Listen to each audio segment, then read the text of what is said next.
big-time teams in that NFC. Cowboys looking to bounce back after an overtime loss. Vikings looking to build on the biggest win of the year in OT in Buffalo. Mike McCarthy was asked about his quarterback, Dak Prescott, who threw a pair of picks last week. Here's what he said. How do you assess your performance at this point, and do you feel it's a little more erratic than it has been at times over the course of your career? Erratic or not? It's a good question. I can't necessarily say that.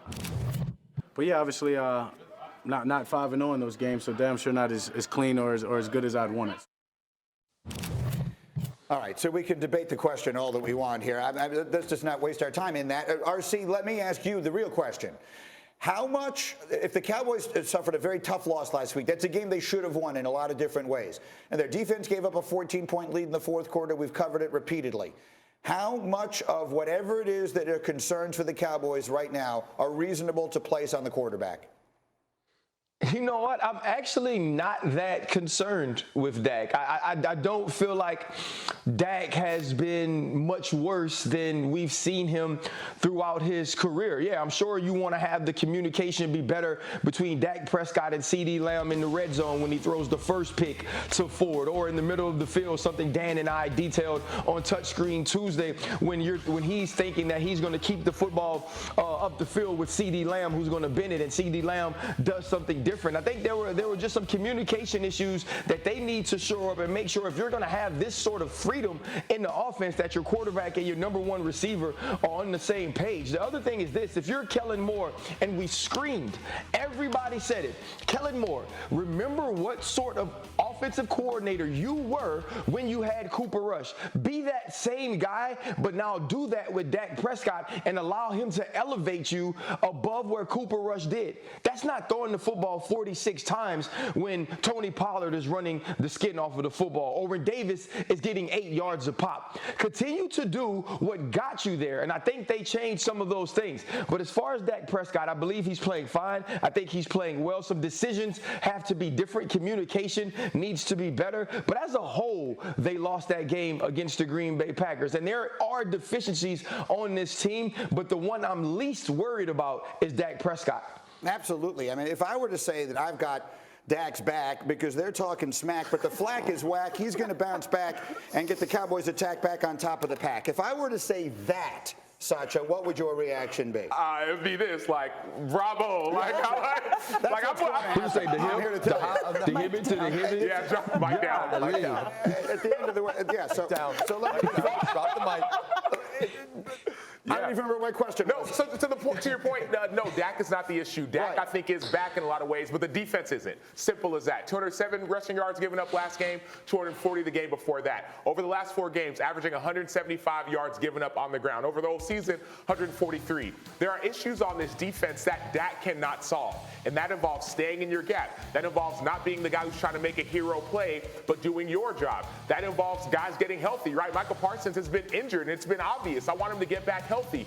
Those are the things that need to be solved if the Cowboys want to get back on track. And so, Nico, let me ask you this. Because if it's about the defense, and they're going up against a really good offense, if you're on the Dallas defense this week, is this a game about stopping Justin Jefferson, or is it a game about stopping Dalvin Cook? It's stopping Dalvin Cook, because in the last 2 weeks, you've averaged 223 yards on the ground defensively. That's way too much. And Dalvin Cook last week had 119 yards on the ground against Buffalo. So you know, coming into this matchup, we cannot let them run the football all over us, because then it opens up all the other stuff that they want to do down the field. So again, stopping the run early, and I'm not going to try and attempt to do any rhyming because I didn't have time to write down anything. Okay, I'm not doing it. But you gave me a number in the meeting this morning. Under 100 yards.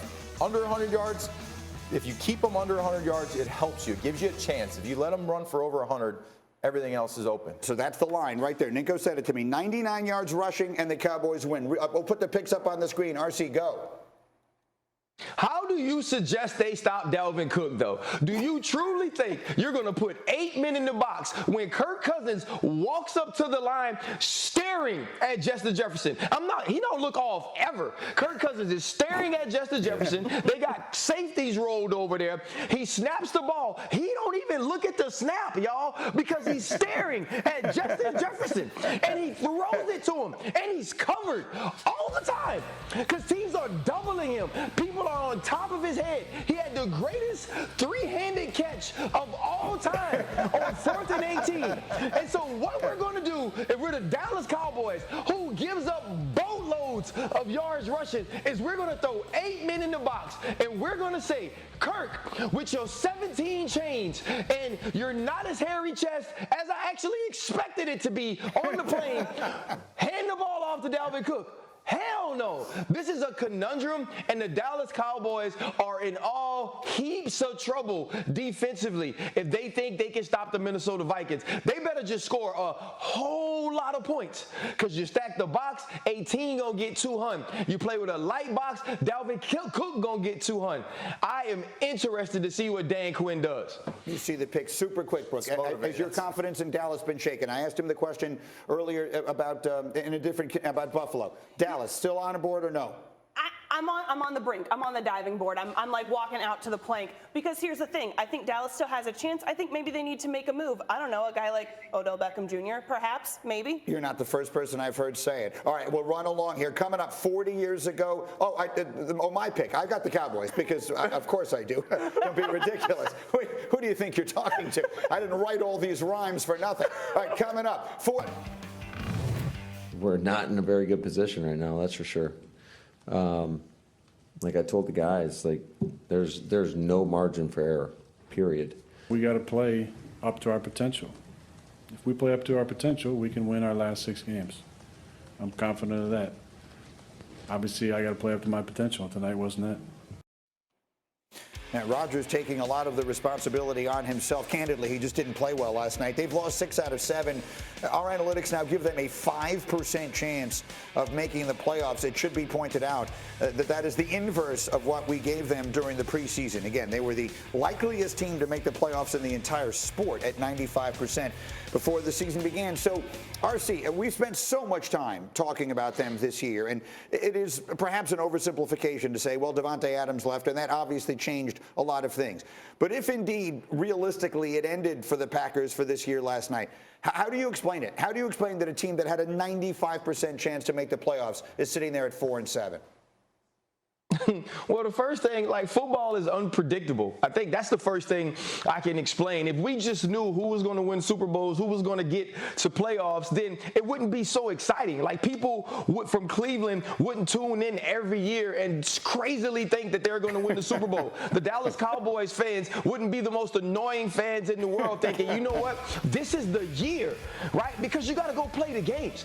And when you think about the Green Bay Packers having to change who they were, having to change who they've been, they were late to it. Everybody else knew it. Everybody else knew that Aaron Jones and the run game had to be big, that the defense had to be dominant, that Aaron Rodgers had to take a step back and play action pass had to be huge late in games, and you had to find out. Everybody else knew that but the Green Bay Packers. And now that they're finally coming around to it, it's a little bit too late, because now if you don't execute completely on defense, you're giving up big plays down the field. You're giving up screens that take you into the red zone. You're getting the football ran on you. Now, offensively, if you don't run the ball as well early and you have to depend on Aaron Rodgers late, he's missing throws. And to hear him say, if we play up to our potential, we can win the last 6 games. Newsflash, you lost 6 out of the last 7.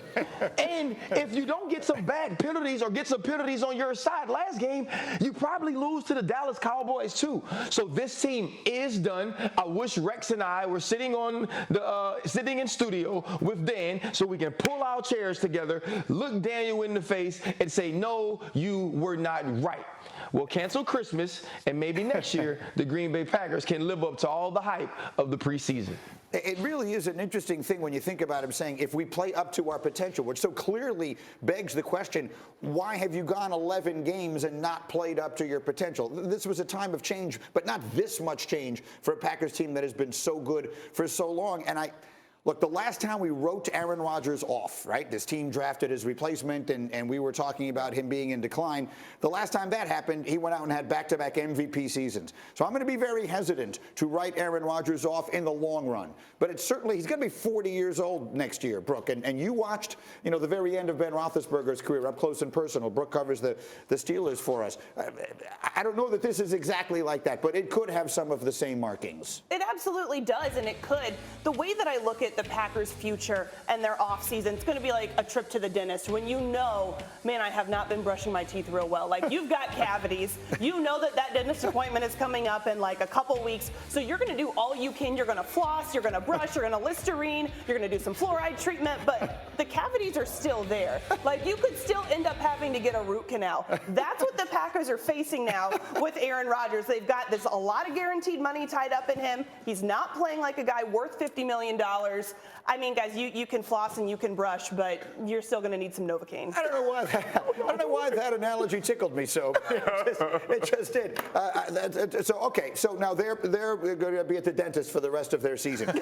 Let's take a quick minute on the Titans here. Oh, yeah. If I ask you right now, Rob Ninkovich, give me the short list of teams from the AFC that you could see being in the Super Bowl this year. Is Tennessee on it? Of course they are. And they have the toughness. They have the coaching. You see Vrabel on the sideline, dapping up everybody up and down the sideline.